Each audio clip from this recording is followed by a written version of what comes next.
পুজো তো হলো বৌমারা, এবার চলো তোমরা রাশির ব্রত কথা।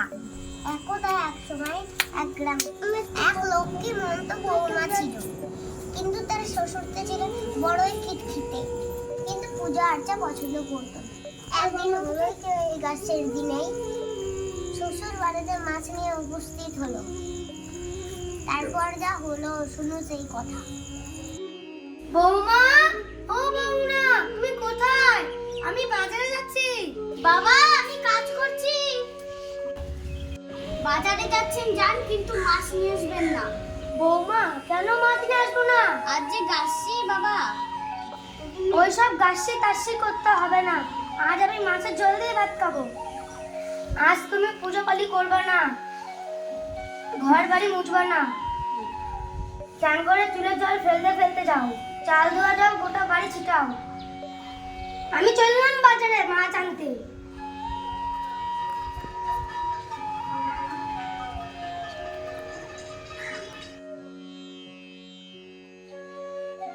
বাবা তো আমার কথা শুনবে না, এই সুযোগে আমি পূজা পালটা করিনি। বাজার থেকে আস্তে আস্তে আমার সব কাজ হয়ে যাবে।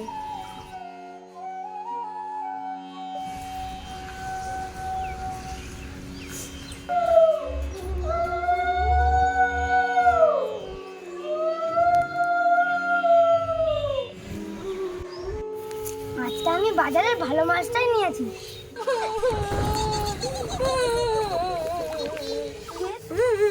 কে কাচ্ছে ওখানে? কে গো মা তুমি? তোমার বাড়ি কোথায়? কাঁদছো কেন? আমার তো মাছ নেওয়ার সাথ হয়েছে, আমার স্বামী তো মাছ আনতে পারে না, তাই কাঁদছি। সে তো বড্ড গরিব বাবা। তুমি আমাকে যখন বাবা বলে ডাকলে মা, আমি মাছ কিনেছি, তুমি আমার বাড়ি চলো, আমার বৌমা রান্না করে খাওয়াবে, সে ভারী ভালো রান্না করে। চলো চলে আমার বাড়ি।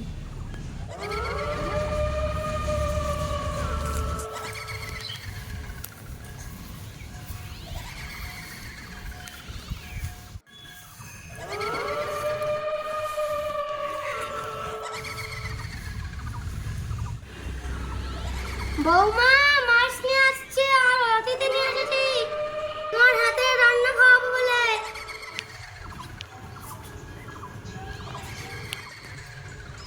বৌমা এনো মাছ।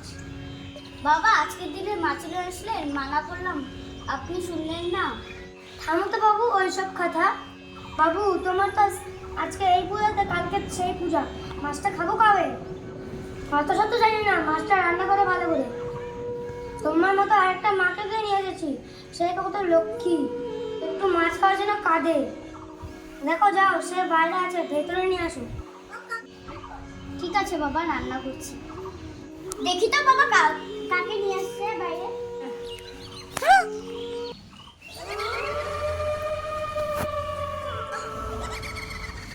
এই তো মানুষ না, নির্ঘাত পেটনি। এখন একে তো বাড়ি আসতে দেওয়া যাবে না। বাবা তো চিনতেই পারেনি একে, মানুষ ভেবে পেটনি ধরে নিয়ে আসছে। তুমি কি বাড়ির ভিতরে আসবা? পুজো করেছি, প্রসাদ দেব। না না, আমি প্রসাদ খাবো না, আমি মাছ ভাজা খাবো। তুমি এক কাজ করো, ওই পাশে আমার রান্নাঘর, জানলার কাছে এসে দাঁড়াও, আমি মাছ ভাজা দিচ্ছি। আজকে খাবো মাছ ভাজা, খুব মজা।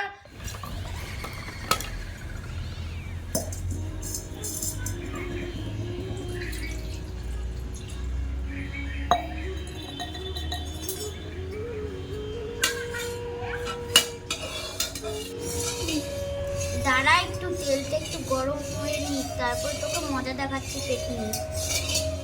মাছ ভাজা হলো। দাঁড়াও, এই তো হচ্ছে।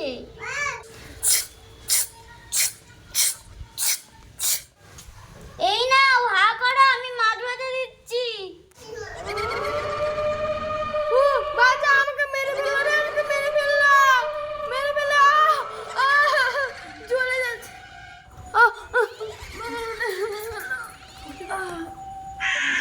জ্বলে গেল রে, পুড়ে গেল রে।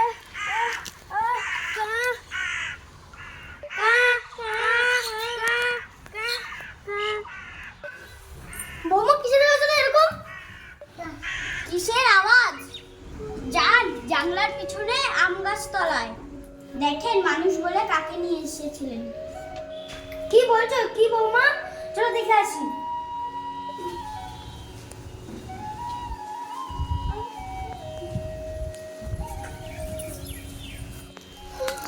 বৌমা, এত বড় তারটা কোথা থেকে এলো?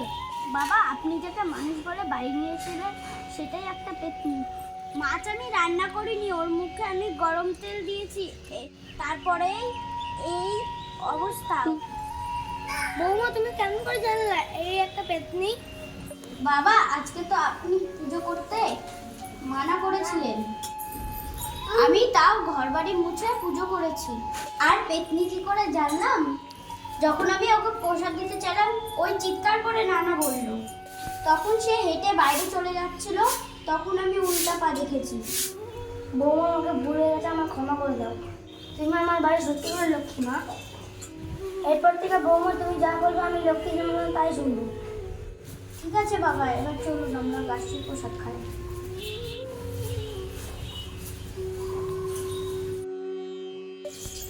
তাহলে শুনলে তো বৌমারা গাছের ব্রত কথা। এই ব্রত করলে কি হয় আর না করলে কি হয়? এই ব্রত না করলে বাড়িতে ভূত পেতের আগমন হয়, অশুভ শক্তি আসে, আর করলে তোমাদের সাথে সবসময় শুভ শক্তি থাকবে, তোমাদের মঙ্গল হবে।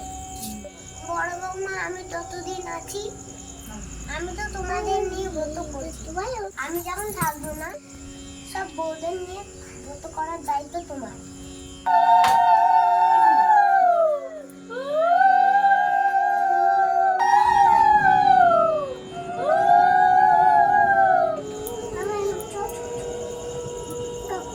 বৌমারা ঘটে ফুল দিয়ে এক এক করে জল দাও।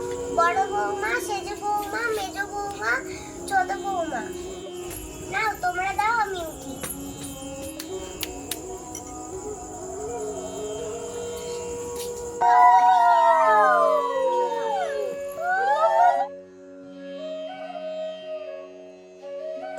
আমাদের গল্পটি এখানে সমাপ্ত হলো। যদি তোমাদের ভালো লাগে তাহলে লাইক, কমেন্ট, সাবস্ক্রাইব করে দিও। Tata, bye bye. পরের ভিডিওতে আবার দেখা হবে। শেয়ার করতে ভুলো না কিন্তু।